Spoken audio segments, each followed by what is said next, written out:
Shabbat Shalom and welcome. This is Torah Study for Shabbos. I'm Rabbi Ed Feinstein here in beautiful springtime, sunny Southern California, joined by my teacher and my dear friend, Rabbi Mark Gelman in South Florida. Mark, Shabbat Shalom. Shabbat Shalom, and we can start saying Hag Kasher v'Sameach, right? Almost Pesach. Happy Pesach. Happy Matzah. Yep. Can't Happy. wait. Can't wait. Got to do the refrigerator this week. That's Yeah. coming. Right? Got to make some chrein, got to make some charoset. Yeah, I have to tell you, the cure for cancer is the back of my fridge. I just don't know which of those gray fuzzy things it is. That's Yeah, I know. Otherwise, I have eggplant parmesan from last Sukkot waiting for Exactly. me in the back there. So glad to be together. This week, we turn the page in the Torah to a new book of the Bible, the third book of the Hebrew Bible, the book of Vayikra, in English Leviticus, because it was called by the rabbis Torah Kohanim. This is the priestly Torah. This book is a technical manual for the priesthood of ancient Israel on offering sacrifices. The whole book, there's only two or three little tiny evidences of narrative in this book. The entire book are rules for worship of God, and we begin the first 18 chapters at least are all about the sacrificial worship. Begin with different kinds of sacrifices. In ancient Israel, if you wanted to get close to God, the word korban means not sacrifice necessarily, but an agent to bringing you closer. And you would bring an animal, you would bring a bird, you would bring foodstuffs to the priest, and you would do it in a certain way. Different kinds of sacrifices have different kinds of procedure. So before we get into the technical details of the thing, let's take up the whole issue. We, of course, worship God through verbal prayer, done that since the temple was destroyed in the year 70.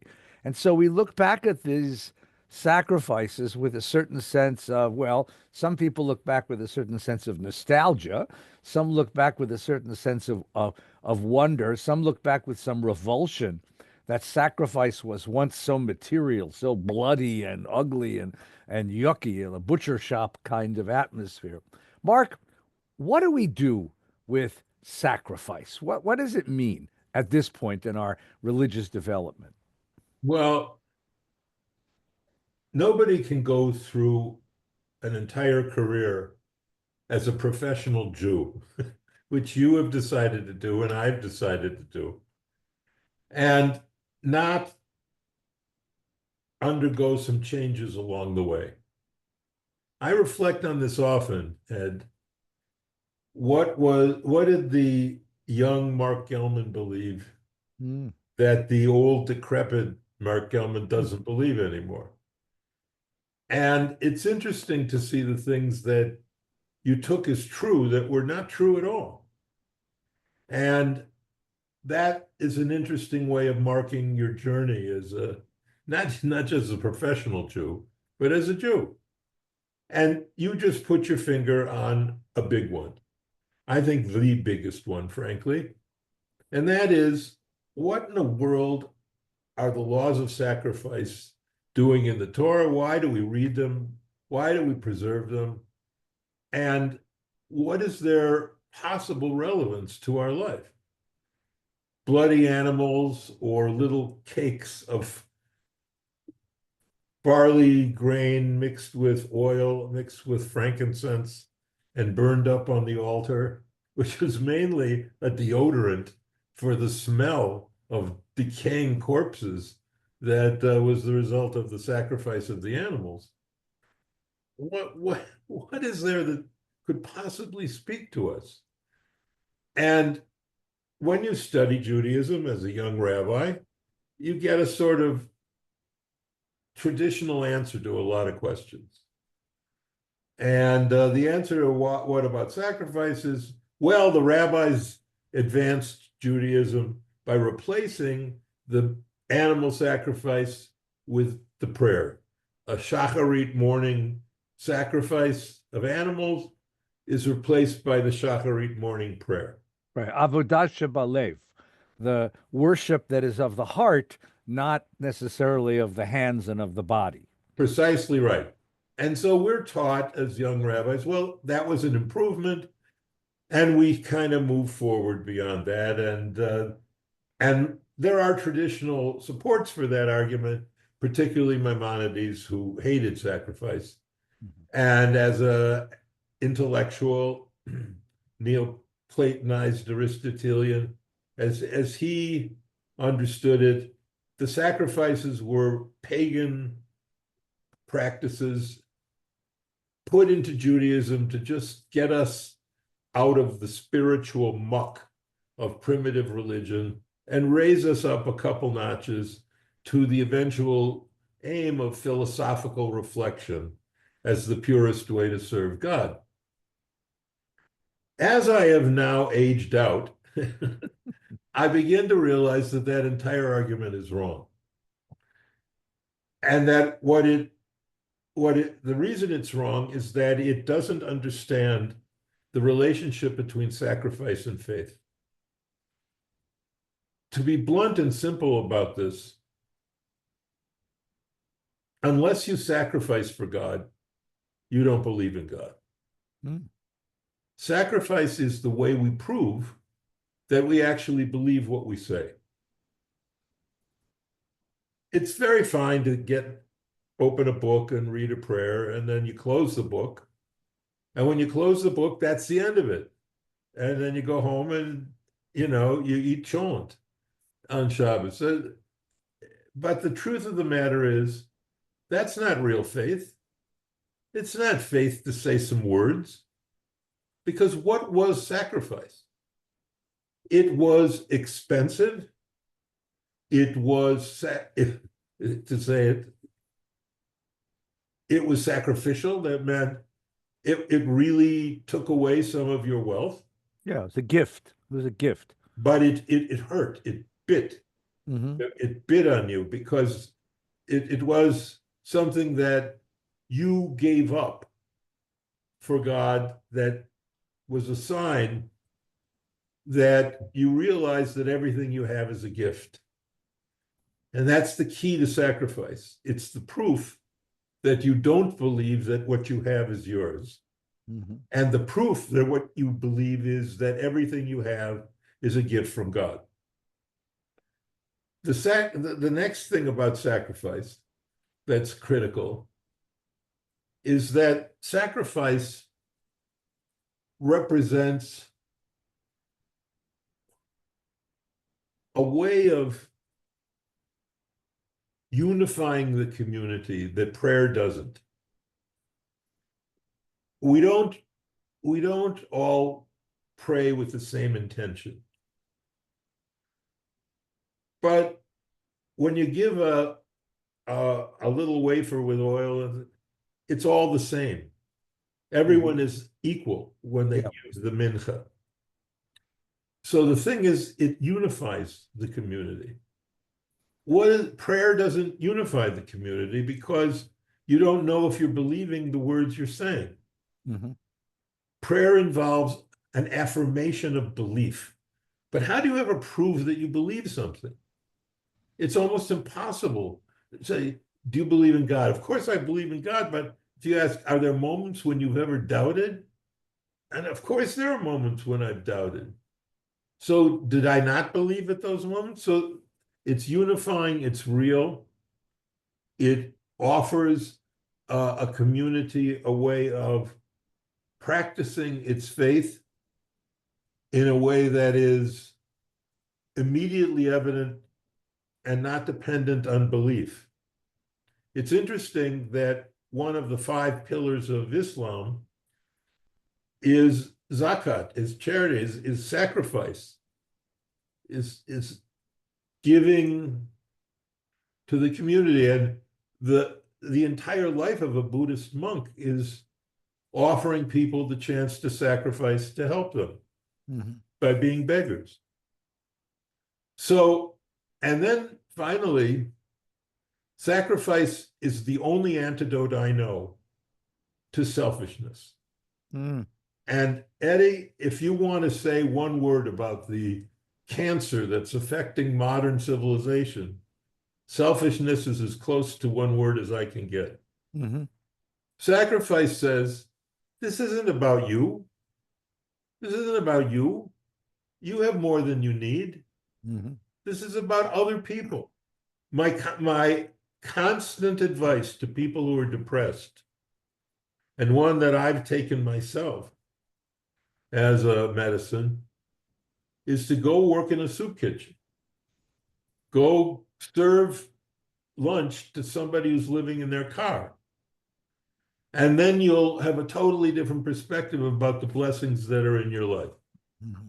So, what I believe is that sacrifice is essential, the return of sacrifice, not the return of animal murder, but the return of some form of sacrifice Hmm. is essential. And if you look at the one final word, if you look at the religions that are actually doing well, they are the ones that are the most, that demand the most sacrifice. Right. And I offer up as my main example the Mormon year of service. Hmm. These are this is an entire religion that sends their kids out to serve the world. And what, when they're, I think, 18, they do it. Right. Yeah. Boys for 3 years, girls for two. Yeah. Right. And we don't do that. Yeah. We don't do, and if you look within, if you look within the Jewish world, at the places where the healthiest, bravest, most inspiring, most impressive Jews are, it's Israel.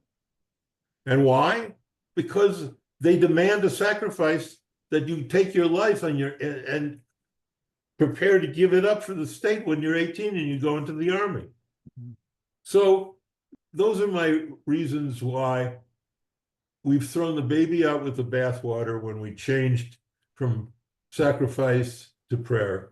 Hmm. Why, and if we're going to become a healthy religion again, we need to recover it. That's my It's spiel. a marvelous, it's a wonderful, it's a wonderful oration. It's a wonderful proposition. And the what you're suggesting is that there really is a fundamental division between a culture that's built around satisfying the self and a culture that's built around serving something bigger than myself. And sacrifice might not be the word. I think the Hebrew word korban comes closer to what you mean because the English sense of sacrifice is I'm giving up something for some absurdity I'm not it doesn't have a pragmatic purpose. But the notion of tzedakah, which means giving up something because in the name of justice, or as you said, serving a country the way an Israeli young person serves and an Israeli older person serves, the way that a Mormon serves his or her church.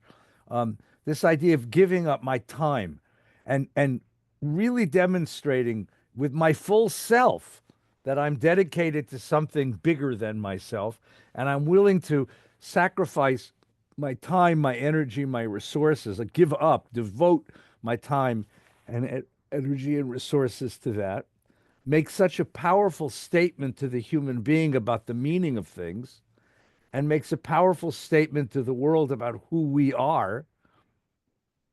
And it feeds something inside of us. Why is it that when we tell stories about people who do selfless acts, our eyes fill with tears? Because it moves us. This thing really moves. I was told the story to, there was a member of my synagogue for many, many years who was a survivor of the Holocaust. And we used to talk all the time. And he told me this amazing story. He was a young kid. He was a young teenager when they took him to the concentration camp. And he was on the work side, the slavery side of the concentration camp, living in a barracks with men who were much older than himself. And at one point, he got very sick. He got some terrible, terrible infection. He was running a high fever. And the men in the barracks decided to protect him. So they covered for him in work and they held him up during the roll call so the Nazis wouldn't know. Because if the Nazis knew that he was sick, they would have killed him right away. And they each gave him a piece of their own ration. And in a concentration camp, that one half piece of bread that you're given is the difference between life and death. But these men tore off a piece of the bread and they gave it to this young fellow. And over time, he recovered. And he told me that one night, as they were all going to sleep and the lights went out and it was dark in the barracks, he spoke out into the barracks and said, "Thank you for saving my life." And a voice came back somewhere from the darkness saying, "No, no, my boy, thank you. Thank you for reminding us what it means to be human, what it means to be men. What they're taking away, you just gave us back." I mean, to devote yourself to someone's saving, to someone's well-being to that extent, took away that the selfishness of that moment and let these men once again feel empathy and compassion and giving and they didn't want anything back. The very experience was the reciprocity. So I think what you're talking about is something very, very powerful. I mean, the tradition gave us tzedakah, and tzedakah was the other. Gimilut chesed was the other way that we come close to God. And I think that that's quite remarkable. And you're right about service, by the way. You're right about Israel and about the Mormon church. Interesting, in the Mormon church, we had visited at one point, and turns out that many older people go back on mission. My host, when I was visiting Salt Lake City, was this wonderful man who had spent a whole career in construction. I think it was his business. And when he retired, he and his wife signed up and did another mission, but this time as older adults. And he said, "You have no idea what a joy this is to be able to feel like you're useful again and contributing again and standing forward for your values." And what a powerful impression it made on his own grandchildren to see grandma and grandpa giving time to the church. I'm so convinced. Thank you for that, for those stories. I'm convinced this is true, Ed. Mm-hmm. I'm convinced this isn't just a drasha. This is a secret message from a part of the Torah that everyone ignores. Yeah. And I remember, I'll add a couple stories that I've encountered. I buried a woman. That's where you usually hear these stories, Often. when you're doing eulogy intakes. I buried a woman who, in the shtetls of Eastern Europe where she lived, in Poland, the town baker, on Friday would have the oven going to make the challahs, and then he'd take the challahs out. People would come and buy them for Shabbos dinner, and the oven would remain hot, of course. So people, when they bought the challah, they would bring little containers for cholent, potatoes, onions, if they could afford it, some meat, and they put it in the oven, and it would cook on a very low retained heat in the oven. And they would have it for Shabbos, the Shabbos meal on Saturday afternoon. And this woman, every single week, would bring her little pot, and she would bring another pot full of the same stuff and bake them both in the baker's oven. And after Shabbos, she would come back and get the other pot, which had reappeared. It was empty and cleaned. And she had no idea for years who it was that she was feeding. But every week, she fed someone beyond her own family. I buried a woman once. Well, usually I have that limit. I'm burying you, but I'm doing it once. I get it right the first Those time. are right. Those are my low. I have standards. They're low, but they're standards. I'll bury you once. So I once buried a woman who only in her whole life ate chicken wings from the chicken for Shabbos dinner. She never, ever ate any other part of the chicken. And I asked, I don't even remember how it came up, but I asked, why? What? She said, well, because her mother only ate the wings of the chicken because they were poor. And so the only part of the chicken that that had no meat on it was the wings, and she would eat that so that the family could be fed by the rest of the chicken. Mm.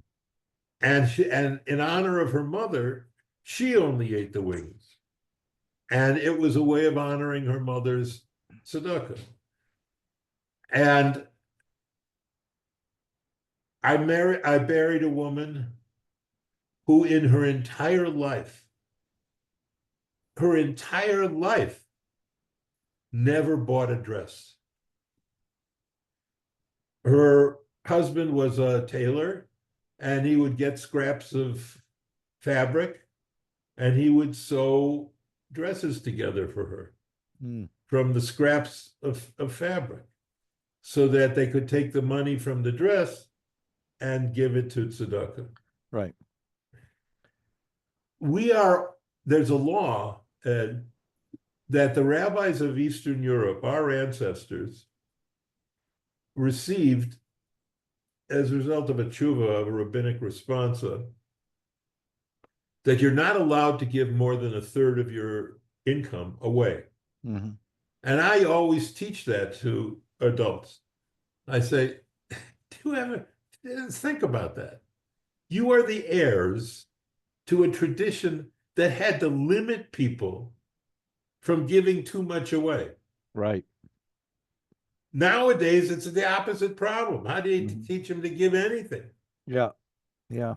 So we are a tradition that has revered sacrifice, that has ennobled sacrifice, and has been transformed by sacrifice. But let's go deeper. Let's take a moment, because I think what you're pointing to is something very deep that's worth pointing out, right?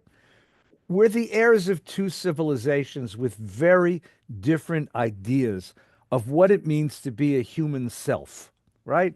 The American idea, taken from the English liberal tradition, taken from the Enlightenment, sees me as a individual, as a monad. That was Leibniz's favorite phrase, right? Which means I'm born into the world to be independent. My task in life is to satisfy myself, to develop myself, to bring my own capacities to their limit. But really, it's about taking. It's about satisfying the self. And in America, we're taught from the very young age by television and media, that there's a world of satisfactions out there. Go get them, enjoy them. That's what life is about. And the more of them you have, the happier you'll be. That's the message of the mall, if I would, right? The mall, the shopping mall, which is our facsimile neighborhood now, where you Yeah. walk from shop to shop, and the message given to you over and over again is: if you only own this, if you only consume this, if you only possess this, everything would be right in your world. Okay, now that's an exaggeration, I know, No, but the it's idea true. that It's that's not the an self, exaggeration. and then the idea of charity, which is a Christian idea from the word caritas, from the heart, is sometimes my heart, I see another person who is needy and I reach out and I gain the satisfaction of knowing that I gave. That's the reason I give charity. Now, the Jewish idea is very different. The Jewish idea is that there's no such thing as an independent self. We are born into families, we are born into communities. The boundaries of the self are ever expanding, and that there is no such thing as an independent self that is somehow separated from the other. And the other and the self are essentially, on one level, one. And that the only way to find happiness in the world is to be giving. The only way to find happiness in the world is to be sharing. The only way to find happiness in the world and meaning in your life and purpose in your life is to open the circle and include others: family, friends, community, peoplehood, neighbors, and eventually all of humanity. And the idea that God is the circle that embraces everybody, the bigger your circle, the more godly you are. It's a very different idea of self. Completely. And what you're telling us is that all right, so now we've had several generations, we Jews in America, of messing with this American idea of self, and guess what we discovered? It don't work. It's Poison, it's spiritual poison. or it's limited. At least let's say it's limited. Okay. It's not going to get you where you want to get. I gave a talk once about Prozac, because Americans, if you're not happy, we have a drug for that. Yes. There's something wrong with you. There's something pathological if melancholy comes over you. And so we'll give you a drug, right? Yeah. Because ultimately, if the whole idea is to satisfy the self, then why not get high? I mean, why not have drugs, right? Right. And the idea that instead you turn around and you include another in your life. Now let's be really clear, because both of us are husbands and we're fathers and grandfathers and friends. It's a pain in the ass to have other people in your life. I'm going to say that right out there. Okay, right? It's hard. Your kids, they want stuff. Your grandkids, they want stuff. Your community wants stuff. They're asking and they're needy. They lean on you. Yep. They Yep. diminish your possibilities and they diminish your freedom. They only give you back one thing: love, meaning, purpose, dignity, identity. That's all you're Oh, going to get back from them, right? Karl Marx had a way of saying this same idea of monads. He, in his essay Zur Judenfrage in 1844, he wrote, the problem with capitalist society is that it teaches us to see in our fellow man the source of our limitation, not the source of our fulfillment. Mm. And when people ask, why are so many Jews communists? Why were Jews so attracted to the left? The answer is that was the ideology of the left before it became kind of crazy, parts of it. But they were attracted to the left because it had a belief that was basically Jewish. And that belief was, you're not an isolated monad, and the other person next to you is not the source of your limitation, so that you have to build a fence between the two of you to be safe. The person, your neighbor, is the source of your fulfillment. And that idea opens up the world to you. It destroys selfishness. It nurtures compassion. And what is the central belief of it all is the only law that is in every religion. In all my interfaith work, I discovered this. There's only one law that's everywhere. I Mhm. mean, everywhere, every religion. And that's the golden rule. Every religion has a version of do unto others as you would have them do unto you. Every single religion has that. Mhm. But how do you know what to do unto others unless you know what they're like, unless you see them as another person made in the image of God, like you? Mhm. It's all connected to sacrifice. That's how the golden rule works. And then the final thing is it changes our relationship to animals. People who have pets understand what it is to have unconditional love from an animal. And that unconditional love is also a form of sacrifice. Yeah. I mean, having a dog in your house is like having a perpetual 2-year-old. It's crazy. Who's You got to chewing up walk your them. You couch? got to, if you Right. go out of town, who's going to take care of the dog? You know, No, it's one of it's, the great mitzvot that I think families need to observe. And it really is a mitzvah of the halacha that if you do have a pet, your pet eats first. yes, You correct. feed the pet before you sit down to have your dinner. And to teach that to a child that you owe we have a pet, the pet is our loving friend, and you have to take care of him before you take care of your own needs is Yep. such a remarkable message to a kid and a lesson to a kid. And it's if you want your kid to take care of you when you get old, get him a dog when he's a kid. Because Well, then I would like to conclude my part of this with a story of it that touched my life. We have Mara, Max, and we should have had more kids because we had them when we were very young, Mm. but we didn't. And so we felt the need to do something parental and sacrificial in our young marriage. And we became puppy walkers. We raised guide dogs for the blind. Oh, beautiful. And so one of our first dogs was named Lucky, a black Labrador retriever. And the basic thing about puppy walkers is you volunteer the local place that trains guide dogs, and you raise the dog from whelping about 8 weeks to about a year, a little more than a year. Then you give the dog back to them, and they train him to be a guide dog for a blind person. So, yes, it's hard to give back the dog. I understand, but we raised Lucky, right? And we gave him back, and he passed. And he became a guide dog. And on the graduation of his professional training, which, by the way, you have to stand behind a wall, a one-way mirror, so the dog can't see you and then run to you because they're bonded to you from the year they spent in your house.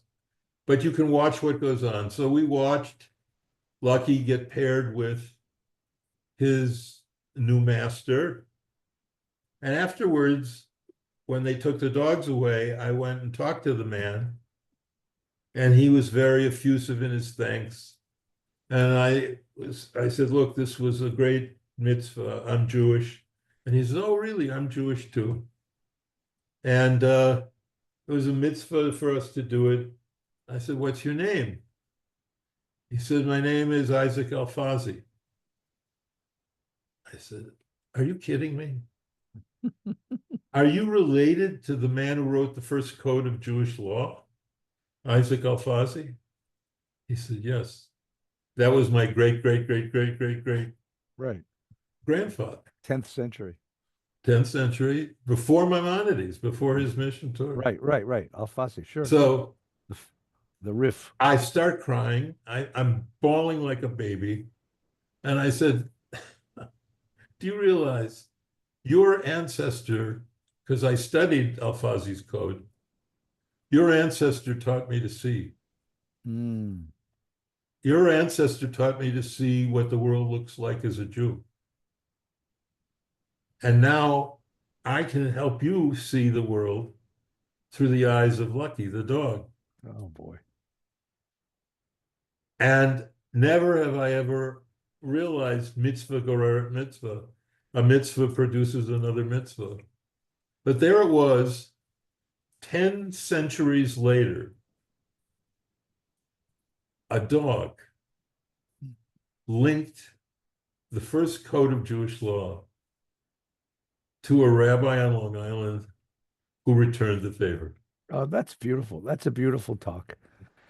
Mark, thank you. And good Shabbos to everyone, and good getting ready for Pesach. Next week, we'll have a briefer Torah study as we get ready for Seder, because it's just about before Seder. So we'll do it next week again, and we'll talk about the Seder. But for this week, our wishes for Shabbat Shalom. Enjoy Parshat Vayikra. Take good care, Mark. Thank you. Good Shabbos, everyone.